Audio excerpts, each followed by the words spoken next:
My dear lovely students, you are most welcome in this class. তোমাদের জন্য আজকে ছোট্ট একটা ক্লাসের আয়োজন করছি। ঠিক ক্লাস নয়, এটা একটা নোট। অর্থাৎ জিনিসটা আমি কিভাবে সহজ করে তোমাদের জন্য তৈরি করছি সেটা একটু তোমাদেরকে লক্ষ্য করতে হবে। আর তুমি যদি সেটা বুঝতে পারো, এই একটা জিনিসকে তুমি ইউজ করে হয়তো আরো কয়েকটা জিনিস তৈরি করতে পারো। আর তুমি যদি আমার চ্যানেলে নতুন হয়ে থাকো তাহলে বলবো প্রথমে এই ভিডিওটা দেখো। এটা প্রয়োজন না হলে তাহলে আমার চ্যানেলের প্লেলিস্টে ঢুকে পড়ো। এখানে দেখবে অনেকগুলো প্লেলিস্ট আছে, সেখান থেকে যেটা তোমার প্রয়োজন মনে হয় সেখানে টাচ করে ক্লিক করে ঢুকে পড়ো। যেটা ভালো লাগে সেই ভিডিওটা ওয়াচ করো। তারপরে যদি মনে হয় কি হ্যাঁ তুমি এই চ্যানেল থেকে আমার মাধ্যমে সহজভাবে টেকনিক্যালি শিখতে পারবে, তোমার দীর্ঘদিন মনে থাকবে এবং এটাই শেখার তোমার জন্য ভালো উপায়, তাহলে তোমার কাছে আমার অনুরোধ রইল আমার চ্যানেলটা সাবস্ক্রাইব করে আমার সঙ্গে থেকে শেখার জন্য। আর তোমরা যারা ইতিমধ্যে আমার চ্যানেলটা সাবস্ক্রাইব করেছো তাদেরকে অজস্র ধন্যবাদ। তাহলে চলো দেখি যে কিভাবে জিনিসটা তৈরি করা হয়েছে। তবে হ্যাঁ, জিনিসটা দেখার সময় কোনো রকম ভিডিওটা টেনে টেনে দেখবে না, যেটাকে আমরা বলি স্কিপিং করা। স্কিপিং করে দেখবে না, তাতে করে হবে কি হয়তো তুমি যদি স্কিপ করে যাও অনেক ইনফরমেশন হয়তো মিস করতে পারো। Listen to me please.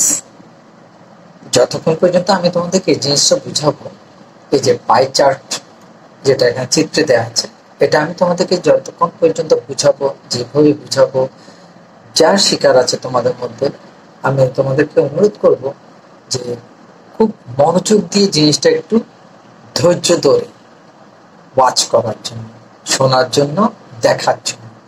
অর্থাৎ আমি কোন জায়গায় কোন জিনিসটা কিভাবে অ্যাপ্লাই করেছি আর মাঝখানে কি কি জিনিস তোমাদেরকে বলছি মনে রাখার জন্য, নোট করার জন্য, সেটা একটু মনোযোগ দিয়ে ওয়াচ করো। তাহলে হয়তো এই একটা চার্ট থেকে তুমি আরো কয়েকটা চার্ট লেখার অভিজ্ঞতা অর্জন করবে বা প্রেরণা পাবে। তুমি হয়তো এখান থেকে অনেক কিছু শিখে যেতে পারো, কি করে একটা পাই চার্টকে অন্য পাই চার্টে ইউজ করা যায়। ঠিক আছে, দেখো, the pie chart shows the percentage of a family's household income distributed into different categories.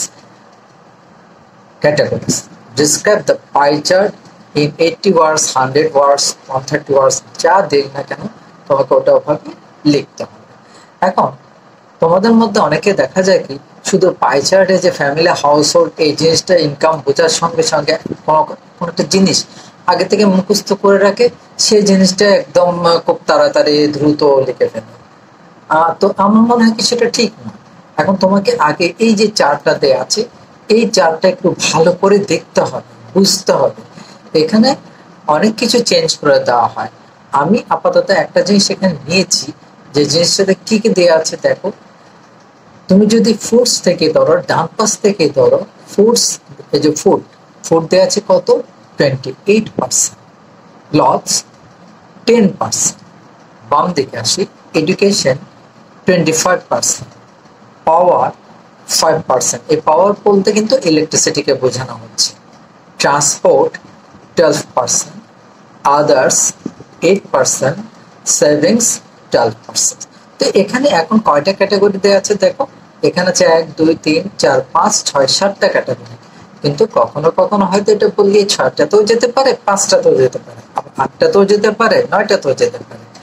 তো এটা তোমাকে একটু ভালো করে মনোযোগ দিয়ে দেখতে হবে কোনটাতে কত পার্সেন্ট দেওয়া হয়েছে এবং সেটা কিভাবে ভাগ করা হয়েছে।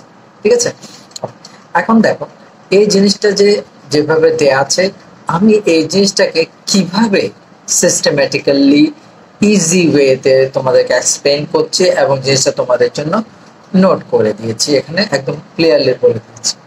দেখো, here the pie chart shows the result of a survey of a family's household income distributing into 7 categories: food, clothes, education, powers, transport, others, savings. এখানে পাই চার্টটি একটি পরিবারের পারিবারিক আয়ের একটি জরিপের ফলাফল দেখায়, যা 7টি ভাগে বিভক্ত: খাদ্য, পোশাক, শিক্ষা, বিদ্যুৎ, পরিবহন, অন্যান্য এবং সঞ্চয়। আমি এখানে দেখো প্রত্যেকটা লাইনের বাংলা এখানে মিনিং লিখে দিয়েছি, যাতে করে এখানে যদি কোনো শব্দ তোমার অজানা থাকে, অর্থ যদি বুঝতে না পারো, এই লাইন থেকে অর্থাৎ বাংলা মিনিং থেকে সেটা তুমি ধরে নিতে পারবে, অর্থাৎ বুঝে নিতে পারবে, এখান থেকে লিখে নিতে পারবে।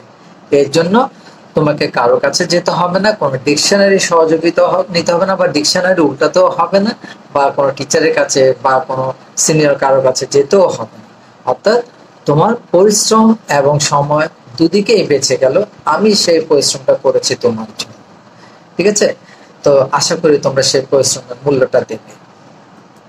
এরপর কি বলছে দেখো, we see that 28% of the total income of the family is spent on food items, which are the main need for human being. আমরা দেখি যে পরিবারের মোট আয়ের 28% বা শতকরা 28% খাদ্য সামগ্রীতে, এখানে তে হবে, খাদ্য সামগ্রীতে ব্যয় হয়, যা মানুষের প্রধান প্রয়োজন। 10% of the income is spent on clothes. আয়ের 10% অথবা শতকরা 10% কাপড়ে ব্যয় হয়। Educational expenses is in the family cover 25% of the total income. তাহলে education expenses in the family cover, অর্থাৎ এই পরিবারের মধ্যে পরিবারের শিক্ষাগত খরচ মোট আয়ের 25% কভার করে। অর্থাৎ 25% খরচ হয় কিসের মধ্যে? শতকরা এডুকেশনাল এক্সপেন্সেস, শিক্ষা খাতে বা শিক্ষাগত খরচ। 5% is spent on power/electricity. 5% খরচ হয় বা শতকরা 5% খরচ হয় বিদ্যুতে। Transport expenses covers 12% of the total income of the family. পরিবারে মোট আয়ের শতকরা 12% পরিবহন খাতে খরচ হয়। 8% is spent on miscellaneous things. শতকরা 8% বা 8% বিভিন্ন জিনিসে ব্যয় হয়। And finally 12% of its income is saved. এবং অবশেষে এর আয়ের শতকরা 12% বা 12% সঞ্চিত হয়। So it can be said that the family spends its income in a reasonable way on different categories. সুতরাং এটি বলা যেতে পারে যে পরিবারটি বিভিন্ন ভাগে তার আয় যুক্তিসঙ্গতভাবে খরচ করে। It spends the highest amount of money on food. এটি পরিবারের জন্য সবচেয়ে বেশি অর্থ ব্যয় করে। It spends highest spend of money on food, অর্থাৎ খাবারের ক্ষেত্রে এটা এই পরিবার সবচেয়ে বেশি অর্থ ব্যয় করে। Its second highest amount expense is on education, which indicates that the family puts importance to education. এটি দ্বিতীয় সর্বোচ্চ পরিমাণ শিক্ষার জন্য ব্যয় করে, যা ইঙ্গিত করে যে পরিবারটি শিক্ষাকে গুরুত্ব দেয়। এবার তুমি লক্ষ্য করো যে এখানে এই যে ইট স্পেন্ডস থেকে এখানে এতটুকু পর্যন্ত আমি লাল মার্ক হচ্ছে অর্থাৎ রেডিং দিয়ে বা লাল অক্ষরে লিখেছি। তার কারণ হচ্ছে যে তুমি চাইলে এই দুটো লাইন লিখতেই পারো, আবার যদি চাও এই লাইন দুটো বাদ দিতে পারো। তুমি যদি চাও যে তোমার এই পাই চার্টের ডেসক্রিপশনটা তুমি একটা স্ট্যান্ডার্ড ফরম্যাটে নিয়ে যাবে, তাহলে এই দুটো লাইন লিখবে। আর যদি মনে করো যে এটা তোমার কাছে বিরক্তি মনে হচ্ছে, তুমি মোটামুটি ভালো একটা নাম্বার পেয়ে পাস করতে চাও, তাহলে দুটো লাইন তুমি বাদ দিতে পারো। It's saving is good at all. সর্বোপরি এর সঞ্চয় মোটামুটি ভালো। The lowest expense is for পাওয়ার। সবচেয়ে কম খরচ হয় বিদ্যুতের জন্য। ওকে ফিনিশড। এখানে দেখো আমি খুব সহজে অল্প, এখানে মনে হচ্ছে কি তোমার হয়তো মনে হতে পারে এই পাই চার্টের ডিসক্রিপশন অনেক বড় হয়েছে, না আসলে ছোট হয়েছে। তুমি এদিকে লক্ষ্য করলে দেখবে আমি স্পেসটা ডাবল করে দিয়েছি, ফন্টটা বড় করে দিয়েছি, অর্থাৎ জুম করে ফেলেছি যাতে তোমার দেখতে কোনো অসুবিধা না হয়, বুঝতে কোনো অসুবিধা না হয়। এবার শেষের দিকে কি করছি দেখো, মূল পাই চার্টের ডেসক্রিপশন হবে এটা, অর্থাৎ ওখানে যেটা আমি বাংলা সহ লিখেছিলাম এখানে আর বাংলাটা লিখিনি, সরাসরি প্যারাগ্রাফটা লিখে ফেলেছি, সরাসরি পাই চার্টের ডেসক্রিপশনটা এখানে লিখেছি। তুমি চাইলে সোজা এটাও লিখে নিতে পারো, আর যদি মনে করো কি তুমি বাংলা সহ লিখলে তোমার বুঝতে সুবিধা হবে, তুমি তাড়াতাড়ি শিখতে পারবে, তাহলে তুমি সে বাংলা সহ লিখে নিতে পারো, যেটা তোমার ভালো লাগে। ওকে, আশা করি তোমাদের এই জিনিসটা একদম ক্লিয়ারলি বোঝা হয়ে গেছে। এবং আমি তোমাদেরকে বলেছিলাম যে কিভাবে একটা পাই চার্টকে অন্য পাই চার্টে ইউজ করা যায়। যেমন এই যে here the pie chart shows the result of a survey, এই এতটুকু লাইন হয়তো তুমি অন্য একটা পাই চার্টে নিয়ে যেতে পারো।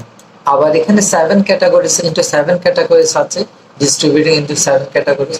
তো এখানে তোমার অন্য যদি কোনো ব্যাপার থাকে অন্য কোনো সেকশনের মধ্যে, যেমন মনে করো হয়তো তোমার এই যে এক্সপোর্ট ইম্পোর্টের মতো কোনো খাদ্যদ্রব্য বা কোনো একটা জিনিসের নাম, যেহেতু কতগুলো জিনিসের নাম থাকে, তাহলে তুমি সেটাকে এখান থেকে অ্যাপ্লাই করতে পারছো।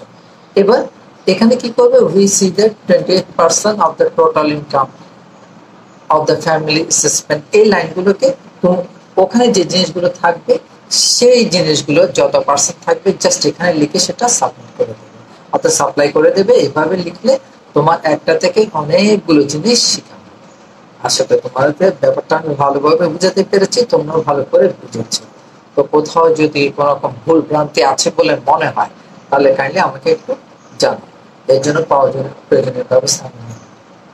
Thank you very much for watching the video.